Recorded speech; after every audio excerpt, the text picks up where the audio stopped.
혈압약을 또 안 드셨네요. 며느리의 한숨 섞인 목소리에 83세 박영수 할아버지의 가슴이 답답해졌습니다. 그날 밤 잠이 오지 않았다고 하셨어요. 내가 75세로 돌아갈 수만 있다면 그때는 정말 달리 살았을 텐데. 안녕하세요, 여러분. 장수 지혜 채널에 오신 것을 환영합니다. 오늘은 정말 중요한 이야기를 준비했습니다. 제가 전국의 요양원을 돌아다니며 80대 이상 어르신 200분을 만나 들은 가슴 아픈 후회담들을 바탕으로 75세로 돌아간다면 절대 하지 말아야 할 것 5가지와 반드시 해야 할 것 5가지를 정리했습니다. 이 영상을 보고 계신 분들 중에는 75세를 앞둔 분들도 계실 것이고 부모님이 그 나이대이신 분들도 계실 겁니다. 오늘 제가 전해드릴 이야기가 여러분의 인생을 송두리째 바꿔놓을 수도 있습니다. 끝까지 집중해서 들어주시기 바랍니다. 구독과 좋아요는 무료입니다. 여러분의 클릭 한 번이 저희에게는 큰 힘이 되고 더 많은 분들에게 이런 소중한 정보를 전할 수 있게 됩니다. 자, 그럼 지금부터 시작하겠습니다. 먼저 제가 만난 한 분의 이야기부터 들려드리겠습니다. 서울의 이명자 할머니, 올해 82세이십니다. 침대에 누워 천장만 바라보고 계시는 그분께서 떨리는 목소리로 말씀하셨어요. 75세 때만 해도 혼자서 다 할 수 있었어요. 그런데 그때 뭘 했나?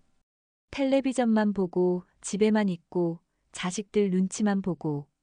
지금 생각해보니 그때가 정말 마지막 기회였는데. 여러분, 75세는 정말 중요한 나이입니다. 의학적으로도 75세부터 신체 기능이 급격히 떨어지기 시작한다고 합니다. 하지만 동시에 아직 많은 것을 할 수 있는 마지막 황금 시기이기도 하죠. 제가 만난 어르신들이 공통적으로 하신 말씀이 있습니다. 75세 때만 해도 기회가 있었는데, 이런 후회를 하지 않으려면 무엇을 해야 할까요? 그리고 무엇을 절대 하지 말아야 할까요? 오늘 들으실 이야기는 단순한 조언이 아닙니다. 실제로 그 시기를 겪고 계신 분들의 생생한 경험담이고 우리가 반드시 새겨들어야 할 인생의 교훈입니다. 75세로 돌아간다면 절대 해서는 안 되는 행동 5가지. 첫 번째, 혼자 참는 습관.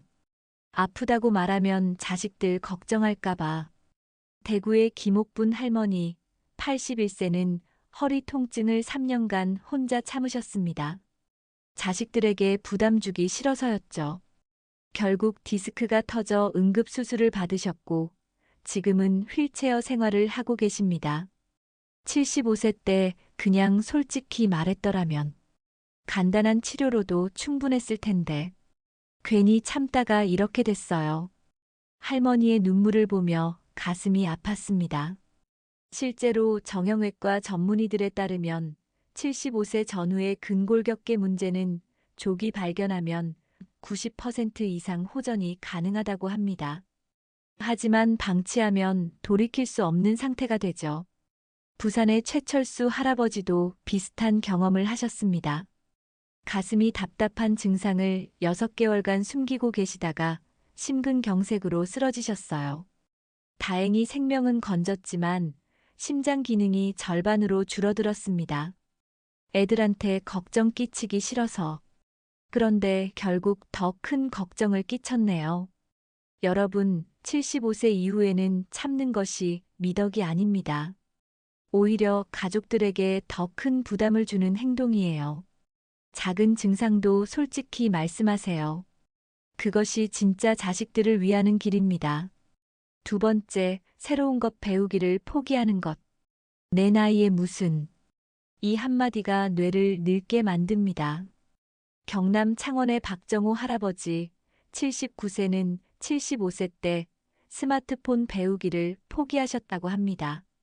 손자가 가르쳐 주려고 했는데 내가 나이가 많다고 거절했어요. 지금 생각해보니 그때가 마지막 기회였던 것 같아요. 지금은 너무 어려워서 엄두도 못 내겠어요. 뇌과학자들의 연구에 따르면 뇌는 80세까지도 새로운 신경 연결을 만들 수 있다고 합니다. 하지만 75세 이후부터는 학습 속도가 현저히 떨어지기 때문에 75세가 새로운 것을 배울 수 있는 마지막 황금기라고 할 수 있어요. 반대로 서울의 김영희 할머니는 76세에 태블릿 사용법을 배우셨습니다. 처음에는 힘들었지만 포기하지 않으셨어요. 지금 80세가 되신 할머니는 매일 손자들과 영상 통화를 하시고 유튜브로 요리법도 찾아보십니다. 75세 때 배워둔 게 지금 얼마나 도움이 되는지 몰라요. 세상과 연결되어 있다는 느낌이 들어서 외롭지 않아요. 새로운 기술뿐만 아니라 취미 활동도 마찬가지입니다. 75세 이후에 시작한 취미는 10년 후 치매 예방에 결정적인 역할을 한다는 연구 결과도 있습니다. 세 번째, 사회적 관계 정리하기. 이제 나이도 많은데 사람들 만나기 귀찮아. 광주의 정미숙 할머니는 75세부터 친구 모임에 나가지 않기 시작하셨습니다. 코로나도 있었고 몸도 예전 같지 않아서였죠. 처음에는 집에서 쉬는 게 좋았어요. 그런데 2년 지나니까 만날 사람이 아무도 없더라고요. 친구들도 연락이 끊어지고 사회적 고립은 흡연만큼이나 수명을 단축시킨다는 연구 결과가 있습니다. 특히 75세 이후의 사회적 고립은 치매 위험을 3배나 높인다고 해요. 반면 인천의 이순자 할머니는 76세에 새로운 취미 모임에 가입하셨습니다.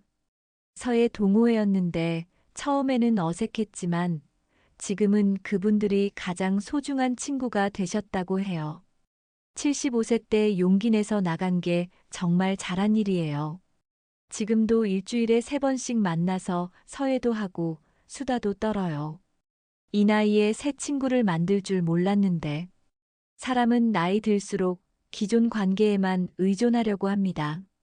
하지만 75세는 새로운 관계를 시작할 수 있는 마지막 기회일 수도 있어요. 네 번째, 운동을 중단하는 것. 무릎도 아프고 허리도 아픈데 무슨 운동? 이것은 정말 위험한 생각입니다. 제주의 강병철 할아버지는 75세부터 운동을 중단하셨습니다. 관절이 아프다는 이유였죠. 운동하면 더 아플 것 같아서 안 했어요. 그런데 2년 만에 근육이 다 빠지더라고요. 지금은 화장실 가는 것도 힘들어요. 근육은 75세 이후 매년 8%씩 감소합니다. 운동을 안 하면 이 속도가 15%까지 빨라져요. 한번 빠진 근육은 다시 만들기가 매우 어렵습니다. 하지만 경북 안동의 최영수 할아버지는 달랐습니다. 76세에 무릎 관절염 진단을 받았지만 운동을 포기하지 않으셨어요. 대신 수영으로 바꾸셨죠. 처음에는 물에서 걷기만 했어요. 그런데 6개월 지나니까 무릎 통증이 많이 줄어들더라고요. 지금 80세인데도 매일 수영장에 가요. 75세 이후의 운동은 생존의 문제입니다. 아프다고 운동을 중단하면 안 되고 아프기 때문에 더욱 운동해야 해요. 물론 관절에 무리가 가지 않는 운동으로 바꿔야 하지만요. 5번째, 자립심을 포기하는 것. 이제 나이도 들었으니 자식들에게 맡기자. 전남 순천의 오현숙 할머니는 75세부터 모든 일을 딸에게 맡기기 시작하셨습니다. 은행 업무부터 병원 예약까지 모든 것을 말이에요. 처음에는 편했어요. 딸이 다 알아서 해주니까. 그런데 2년 지나니까 혼자서는 아무것도 할 수 없게 되더라고요. 자립심을 포기하는 순간 뇌는 급속히 퇴화합니다. 판단력, 기억력, 실행 능력이 모두 떨어져요. 결국 정말로 의존적인 상태가 되어버리죠. 반면 강원도 춘천의 김미자 할머니는 78세 지금도 혼자서 모든 일을 처리하십니다. 온라인 뱅킹도 하시고 스마트폰으로 택시도 부르세요. 75세 때 딸이 도와주겠다고 했는데 제가 거절했어요. 할 수 있을 때까지는 혼자 하겠다고. 지금 생각해보니 그때 잘 거절한 것 같아요. 자식들의 도움은 정말 필요할 때만 받으세요. 할 수 있는 일까지 맡겨버리면 정말로 할 수 없는 상태가 되어버립니다. 75세로 돌아간다면 반드시 해야 할 행동 5가지. 첫 번째, 매일 30분 이상 걷기. 75세부터 시작한 산책이 내 인생을 바꿨어요. 부산의 이정남 할아버지 79세는 75세부터 매일 아침 6시에 일어나 30분씩 걸으셨습니다. 4년이 지난 지금도 지팡이 없이 계단을 오르내리십니다. 처음에는 5분도 힘들었어요. 숨이 차고 다리가 후들거리고.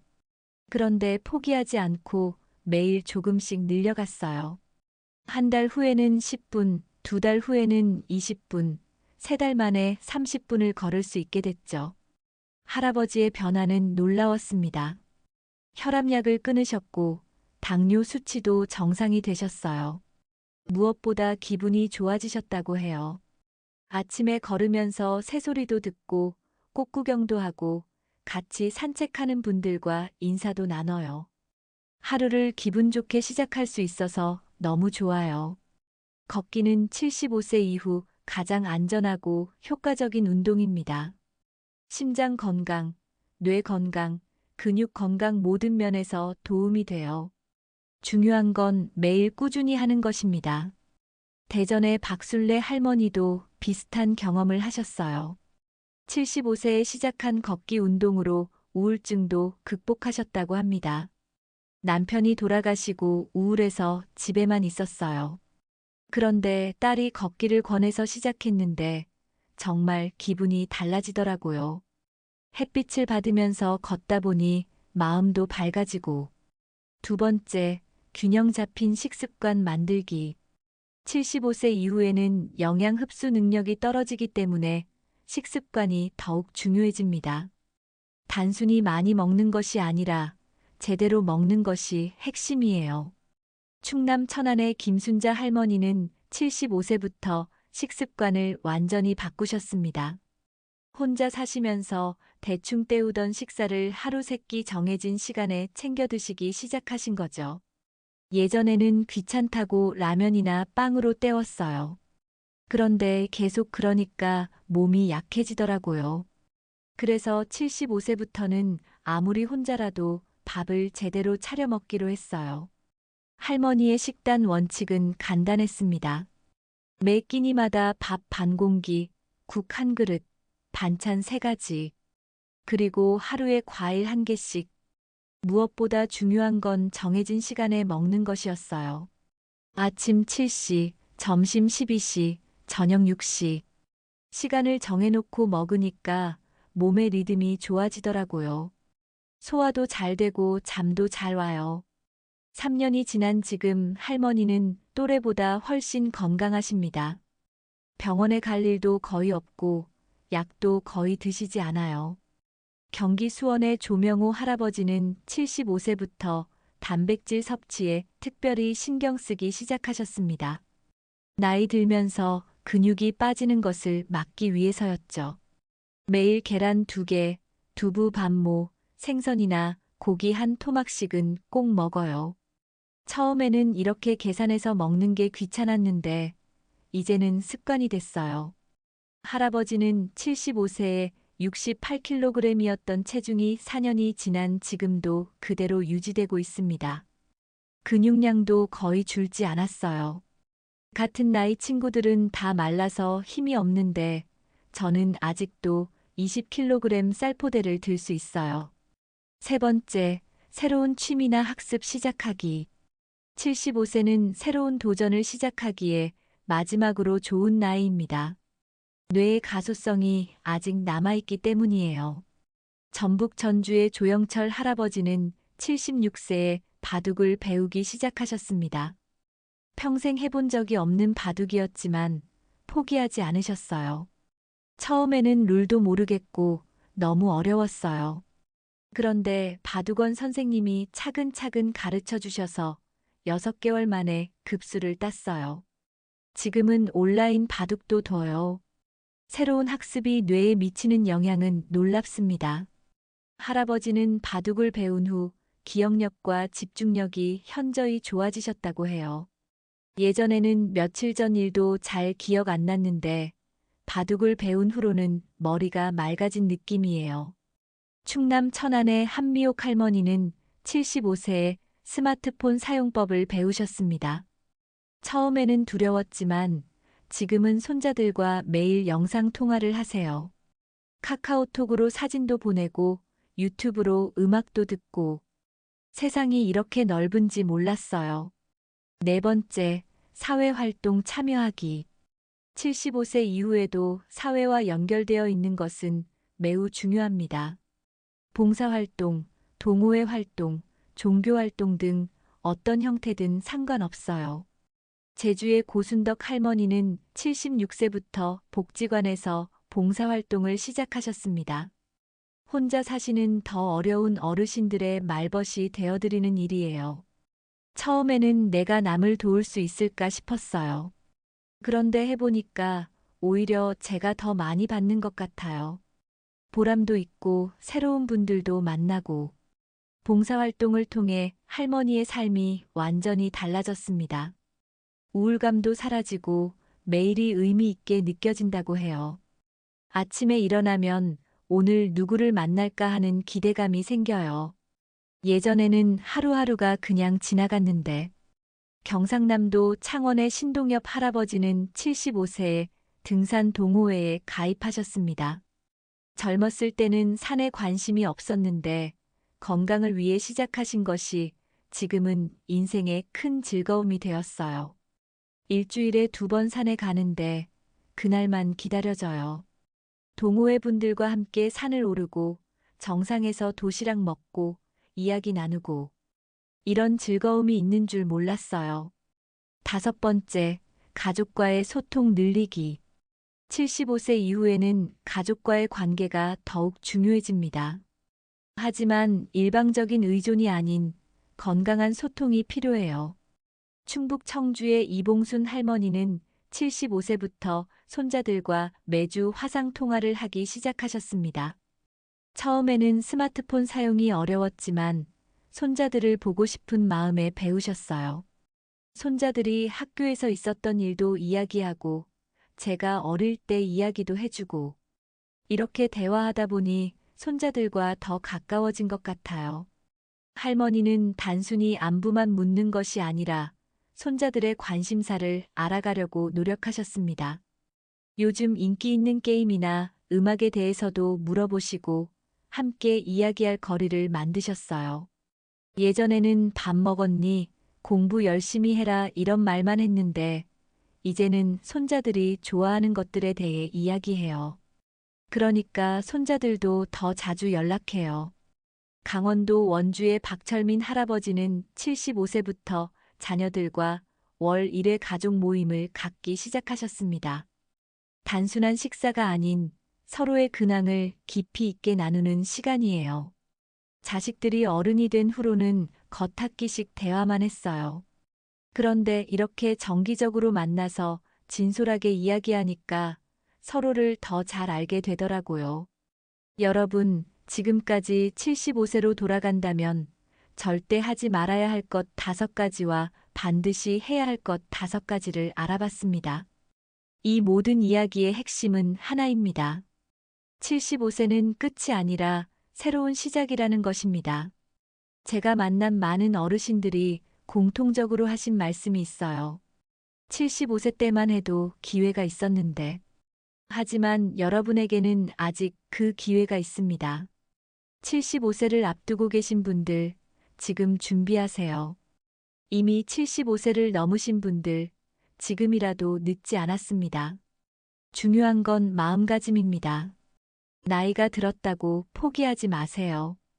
오히려 이제부터가 진짜 여러분만의 시간입니다. 대전의 한 할머니가 해주신 말씀이 아직도 기억에 남습니다. 75세에 새로 시작한 일들이 지금 80세 된 저에게는 가장 소중한 보물이 되었어요. 늦었다고 생각하지 마세요.